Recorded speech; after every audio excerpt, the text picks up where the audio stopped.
everybody. Welcome to another Lead In With Lorne, and happy July 4th and July 1st past for all of our friends in North America, and for your Europeans. Hope you're having a great summer. Hey, are you an optimist or a pessimist? Where are you? They're a continuum, right? Where are you on that continuum? And the reason I'm asking you is that I'm looking at some research that was captured in this platform called Big Think around why optimists tend to make better leaders. And one of the reasons is that optimists look to the future and always are digging for the possibilities. They're realists. You got to understand what the shortcomings are. However, they are tend to really dig for the possibilities.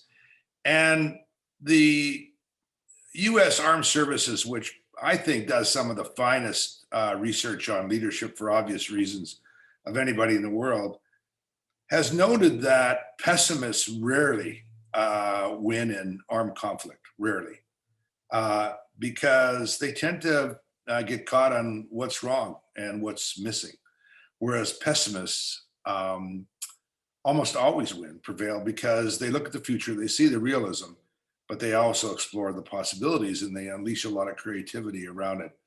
And as a result, they tend to be better leaders. And the same thing, and I don't like to equate work with war, thank goodness. However, have you ever hung around mostly pessimistic people? It is really wears you down, because you walk around and they become exceptional at telling you how lousy things are, where all the things that don't work, and how miserable things are. And at the end of the day, frankly, you just end up kind of shutting down and kind of almost avoiding them, because you're just like, this is like, this is not helpful, really. Yes, it's helpful to point out and have high standards, to point out things that are shortcomings, but there has to be an end with it, around an eye on the prize, around the possibilities, around what can happen in the future. And so as you're going around today, as you're advancing people back into your sphere of working, please kind of just check in where you are on the pessimistic, optimistic scale. And I'm hoping we can all nudge a little bit towards the optimistic side. There are a lot of things to look to the future and to be excited about, to create the possibilities, to get people excited about what might happen and what could happen. And, and if you're doing nothing but hanging around negative people all the time that just wallow in how shitty things are all the time, minimize your amount of time with them, because it just sucks your energy out. That doesn't mean you shouldn't be a realist, right? You have to do that. The end with it, though, is a responsibility to also help trigger, in the best sense of the way, what might happen. How might we? How could we? How great it could be? What does it look like? How might it feel like?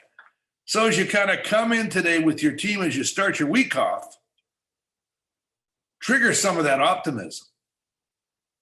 Find it. Motivate it. Ignite it in yourself first, and it's going to wear off in the best possible way with others. And yeah, help find the things that are lower the standards of excellence. Find the mistakes, fix the root causes. Of course, create the possibilities. That's what's exciting. That's what makes life worth living, in my opinion. So anyway, a cheer for us realistic optimists. And because we tend to be futurists with possibilities. And that's what I think the world needs right now from a leadership perspective. So as you go about your week, fire that up. Have fun. As always, optimistically hang out with Garrett and me. We love to be with you. You give us hope for the future. And thanks. Yeah, sign up for our YouTube and our Twitter and all of our socials, and come subscribe to our blog, and help us create a more positive, optimistic, with possibilities future. Bye for now.